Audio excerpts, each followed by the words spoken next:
Team इंडियाचं mission champion trophy आजपासून सुरू होते। टीम इंडियाची सलामीची मॅच बांगलादेश सोबत होणार आहे। दुबईच्या इंटरनॅशनल स्टेडियमवर थोड्याच वेळात हा मुकाबला रंगणार आहे। जसप्रीत बुमराहच्या अनुपस्थितीत मोहम्मद शमी, अर्शदीप सिंग आणि हर्षित राणावर टीम इंडियाच्या फास्ट बॉलिंगची मदार असेल। टीम इंडियानं पाकिस्तानात खेळण्यास नकार दिल्यानं त्यांच्या ग्रुप स्टेजमधील सर्व मॅचेस या दुबईत खेळवल्या जात आहेत। टीम इंडियानं घरच्या मैदानावर इंग्लंडला वन डे सिरीजमध्ये 3-0 धुवा उडवत क्लीन स्वीप दिलेला होता आणि त्यामुळे आजची मॅच जिंकून टीम इंडिया विजयाची सलामी देण्याच्या इराद्यानंच मैदानात उतरेल। तर दुसरीकडे बांगलादेश समोर टीम इंडियाला रोखण्याचं मोठं आव्हान असणार आहे।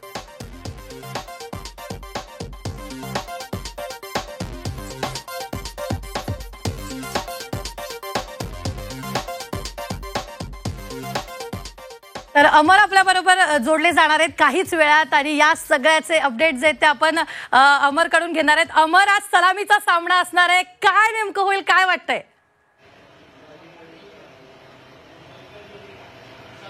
रुबीना, अतिशय महत्वाची मॅच, किंबहुना चॅम्पियन ट्रॉफी मधली लीग मधली ही प्रत्येक मॅच आहे। प्रत्येक टीम करता करो या मरोच्या परिस्थितीची आहे, कारण की 4 टीम्स एका झोन मध्ये आहे। त्या 4 पैकी 3 मॅचेस होणार आणि प्रत्येक मॅच जिंकण्याची आवश्यकता आहे। भारताच्या लीग मध्ये जे आहे पाकिस्तान, न्यूझीलंड, बांगलादेश आणि भारत या 4 टीम आहे। पाकिस्तानचा काल पराभव झालेला आहे, न्यूझीलंड 1 मॅच जिंकलेला आहे। आता बांगलादेश विरुद्ध टीम इंडिया लढत आहे।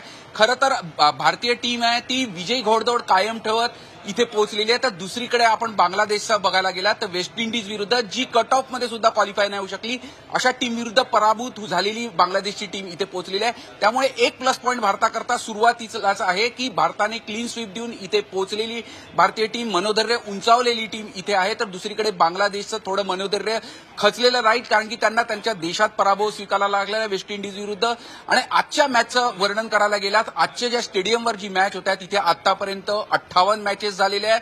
त्या 58 पैकी आतापर्यंत 300 पैकी स्कोअर जो आहे तो फक्त 4 वेळा झालेला आहे। त्यामुळे अतिशय महत्वपूर्ण समजण्यात येत आहे, कारण की गेल्या काही वर्षांमध्ये आपण बघतोय बॅट्समॅनसाठी प्रत्येक मॅच ही नंदनवन ठरत असते, जास्तीत जास्त स्कोअर होताना दिसतोय।